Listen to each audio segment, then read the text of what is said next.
আমরা পলিটিক্যাল সায়েন্সের একটা বিষয় পড়ছি থ্রি অর্গানস অফ গভর্নমেন্ট, ঠিক আছে।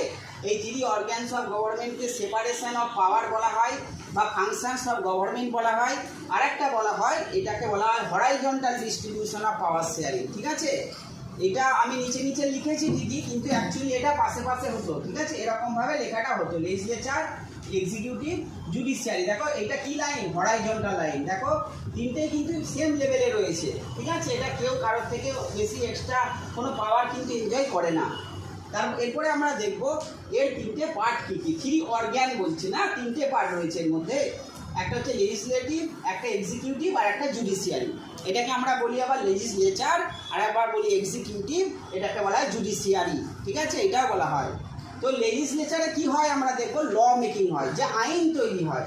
কিসে তৈরি হয়? পার্লামেন্টে হচ্ছে অল ওভার ইন্ডিয়ার জন্য তৈরি হয়, আর লেজিসলেটিভ অ্যাসেম্বলি হচ্ছে স্টেটের জন্য। প্রত্যেক স্টেটে লেজিসলেটিভ অ্যাসেম্বলি রয়েছে, সেইখানে হচ্ছে স্টেটের জন্য আইন তৈরি হয়। বোঝা গেল?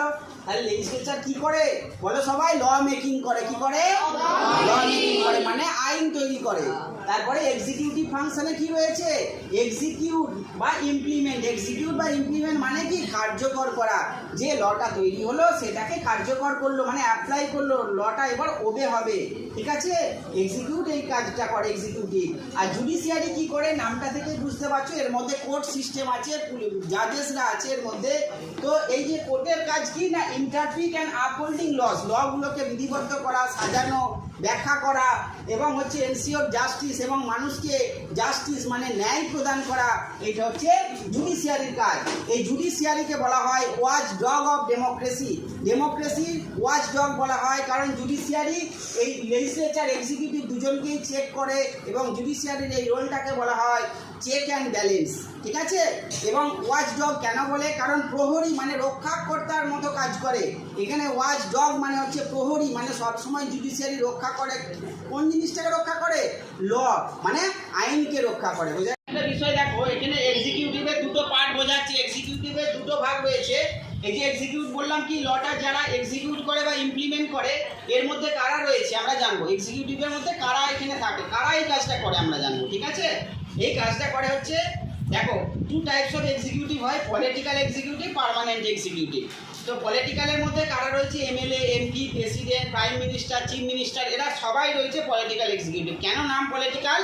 কারণ এরা 5 বছরের জন্য এরা ইলেক্ট হয়। বোঝা গেল? এটাকে বলা হয় পলিটিক্যাল এক্সিকিউটিভ বলা হয় এনাদের। আর পার্মানেন্ট এক্সিকিউটিভ কারা? না হচ্ছে তোমার সিভিল সার্ভেন্টরা।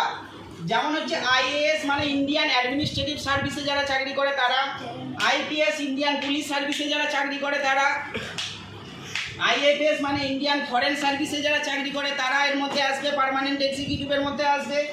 আইএফওএস মানে ইন্ডিয়ান ফরেস্ট সার্ভিসের মধ্যে যারা আসবে তারা এর মধ্যে আসবে। আইআরএস ইন্ডিয়ান রেভিনিউ সার্ভিসে যারা চাকরি করে তারা সবাই এর আন্ডারে আসবে। বোঝা গেল? তাহলে আমরা এখানে বুঝলাম পলিটিক্যাল আর পার্মানেন্ট এক্সিকিউটিভ। এনারা এই এক্সিকিউট অর্থাৎ লটাকে ইমপ্লিমেন্ট করার কাজটা তারা করে। বোঝা গেল? আর হচ্ছে যে জুডিশিয়ারি তো বললাম কোর্ট রয়েছে, কোর্ট এখানে রোলটা প্লে করে, কোর্ট, ঠিক আছে।